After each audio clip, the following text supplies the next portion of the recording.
It's Always Sunny in Philadelphia is undoubtedly one of the best shows to ever come out of America, and certainly one of their best comedies of all time. Now, that probably doesn't sound like high praise given the standards set by American sitcoms. So it's settled. The fate of Doctor Who's TARDIS will be decided by a Game of Thrones-inspired deathmatch on the battlefield of Thundercats versus Transformers. Fuck you! Where was the joke? He just fucking named a bunch of shit! How is this comedy? But I am being sincere when I say that It's Always Sunny in Philadelphia is a genuine masterpiece of a show.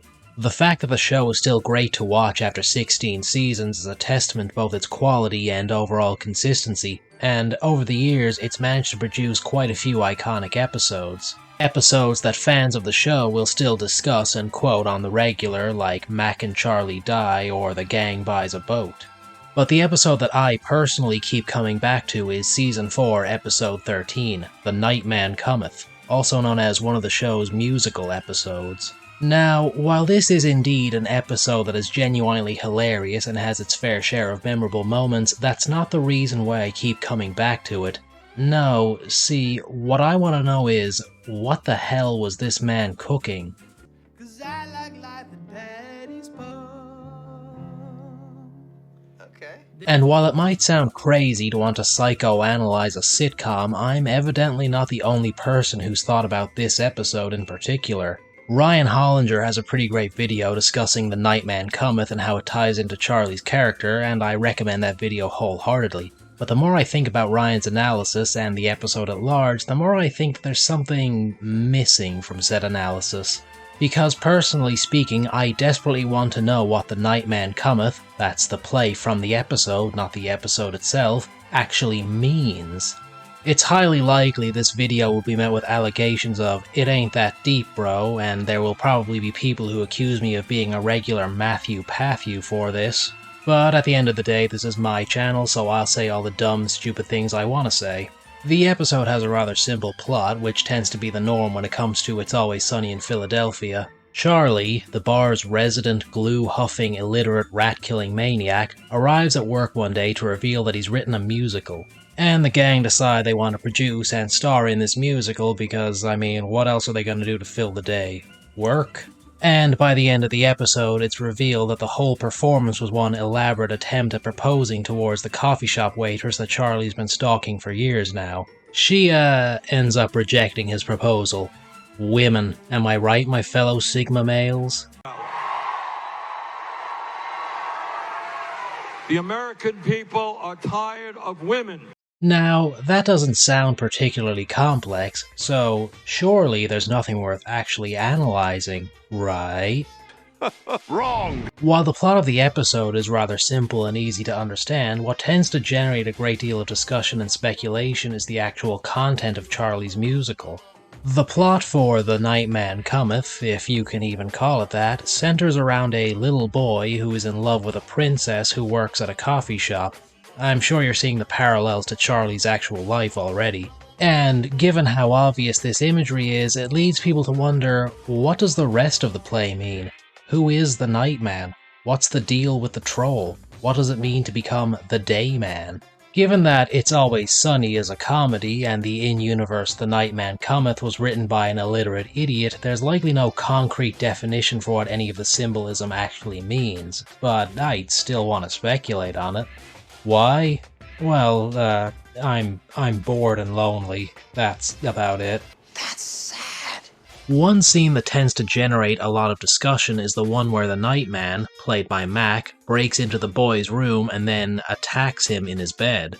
The other members of the gang, and indeed a lot of the people watching the episode, see this as an analogy for, diddling. Charlie, can I bring something up? Yes. I think we have to be very careful about how we do the scene. Yeah.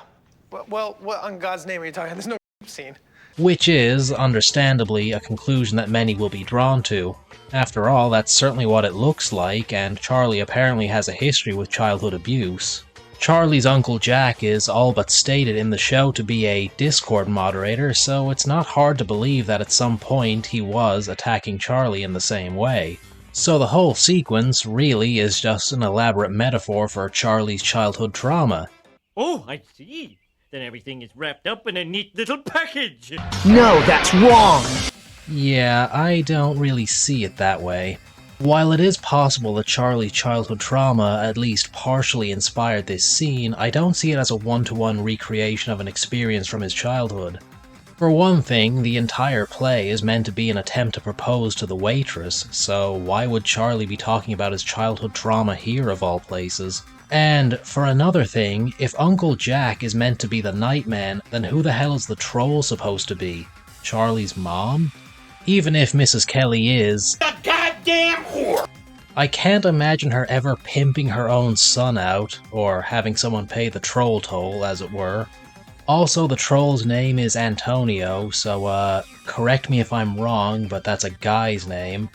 Or how about the whole fact that being attacked by the Nightman leads to the boy becoming the Nightman? Is that meant to imply that Charlie becomes a diddler? I mean, there's no evidence for that over the course of the show. When I was in the process of making this video, I took the time to both watch the episode and the stage play adaptation of The Nightman Cometh. The stage play isn't that much different, but it does add a few little extra notes that are worth considering. Notably, Dennis, as the boy, has an extra song where he talks about his hole of an apartment. I got a troll in my hole. That's right. My hole of an apartment. Charlie wasn't raised in an apartment, he was raised in a suburban home. But he does, currently, live in an apartment that bears just a slight resemblance to the set used in the play. An apartment he shares with a cantankerous, bossy, greedy troll man who is obsessed with his toes. Come and scratch my toes, you're making me look like an asshole! Okay, and Jesus Christ, Frank, are you cutting your toenails with a steak knife? And Charlie, very specifically, wanted Frank to play the troll. As for the Nightman, well, he is a fairly enigmatic character, but what do we know about him specifically? Well, he's confident, and he's predatory, and he takes what he wants. Say, who else does Charlie know who is confident and predatory and takes what he wants? The Golden God! I am untethered and my rage knows no bounds! Who was also meant to be the original actor for the Nightman in the play. So, if we go with the logic that Frank is the troll, Dennis is the Nightman, the boy is Charlie, and the princess is the waitress, what does that leave us with exactly? Well, as with most Charlie plots, the waitress is the key to everything. It's important to keep in mind that the waitress is as obsessed with Dennis as Charlie is with her. Charlie is of course fully aware of this fact, and while he may fume about it, he's also not above emulating Dennis if it gives him even the slightest chance of getting with the waitress. This is perhaps best exemplified in Season 5, Episode 10, the Dennis system, where Charlie tries to emulate Dennis's system of getting with women. The whole point of the play is that after being attacked by the Nightman, the boy absorbs the Nightman and then becomes the Nightman. This is a facet both in the play and the original song that Charlie wrote about the Nightman/Dayman. And considering that the waitress is the target of the play, it's almost as if Charlie is saying, hey, look, I can totally be just like Dennis. Actually, with how Charlie ends up becoming the Dayman and beating up the Nightman, it's more like he's saying, I can be even better than Dennis. I was that little boy, that little baby boy was me. I once was a boy, but now I am a man. I fought the Nightman, lived as Dayman. Now I'm here to ask for your hand. As for how Frank and the troll fit into things, well, that's the only part I'm not entirely sure of.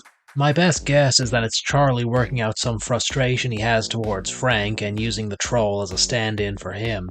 Frank did bang the waitress in the past, which is, you know, kind of a big deal in Charlie's eyes. So, to summarize, the whole point of The Nightman Cometh is that it's meant to be one long journey towards self-improvement for Charlie. His own way of showing the waitress that he can be even better than the man she's obsessed with. At least, that's how I've come to read it.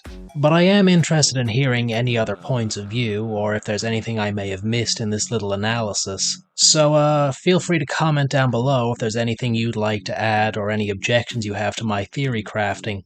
Also, if you could subscribe while you're down there, that'd be great too. Now then, if you'll excuse me, I have to go and find some whores. Shut up! Oh my god, I don't care!